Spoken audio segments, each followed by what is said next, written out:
شروع اللہ کا نام لے کر جو بڑا مہربان نہایت رحم والا ہے۔ السلام علیکم سامعین محترم، امید ہے آپ سب لوگ خیر و عافیت سے ہوں گے۔ آج ایک حدیث مبارکہ آپ کو پڑھ کر سنواتا ہوں۔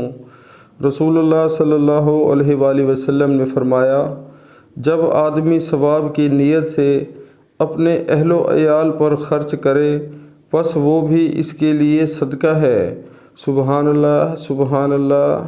پیارے مسلمانوں، دین اسلام میں کتنی ہی آسانیاں ہیں اور کتنی ہی برکتیں ہیں۔ سبحان اللہ۔ حضور پاک نے ہمیں اس احادیث مبارکہ میں بتا دیا ہے کہ مرد جو ہے وہ سارا دن محنت کرتا ہے اور خون پسینے سے اپنے جو کمائی کماتا ہے، رزق کماتا ہے، اللہ تعالیٰ اس کو رزق دیتا ہے۔ تو جب وہ رات کو گھر آتا ہے اور اپنے اہل و عیال یعنی گھر والوں پر خرچ کرتا ہے تو اللہ تعالیٰ نے اس کا بھی جو ہے صدقے کا جو ہے وہ اللہ تعالیٰ نے اس کو درجہ دے دیا ہے۔ تو سبحان اللہ۔ پیارے مسلمانوں، جو بھی بھائی یا بہن یہ ویڈیو دیکھ رہے ہیں تو آج ہی سے اپنے اہل و عیال پر خوش دلی سے جو ہے وہ خرچہ کریں اور اس کا جو ہے وہ صدقے کے برابر جو ہے وہ ثواب ہے۔ اور ویسے بھی تو ہم کماتے ہیں اپنے بچوں کے لیے، پھر ان کو کھلاتے بھی ہیں، ان کے تمام ضروریات پوری کرتے ہیں۔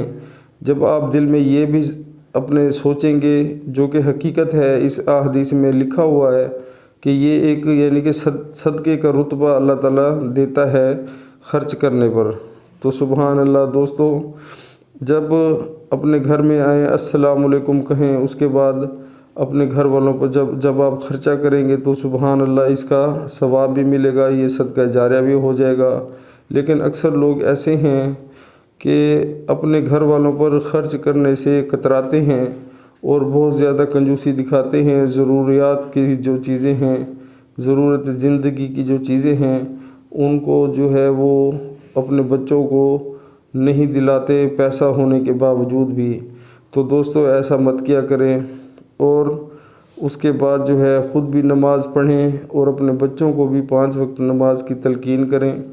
اپنی گھر والی عورتوں کو بھی نماز کی تلقین کریں کہ جیسے ہی نماز کا ٹائم ہو وہ سارا دنیا کا کام چھوڑ کر، گھر کا کام چھوڑ کر اللہ کے حضور جھک جائیں۔ اس میں ہماری صلاح ہے اور فلاح ہے۔ لیکن افسوس سے کہنا پڑتا ہے دوستو کہ ہم مسلمان جو ہیں وہ 95% مسلمان نماز سے دور ہو چکے ہیں اور ہم اپنے پاک پروردگار کے حکم کو بھول چکے ہیں۔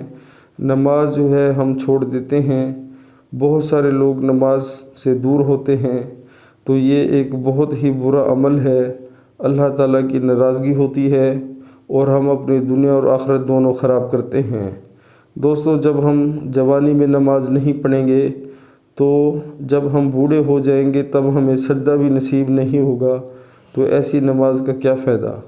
دوستو، آج اللہ تعالیٰ نے صحت دی ہے، تندرستی دی ہے، تو ہماری جو نوجوان نسل ہے وہ سمجھتی ہے کہ ہم جب بوڑھے ہو جائیں گے تب جائیں گے اللہ کے گھر میں۔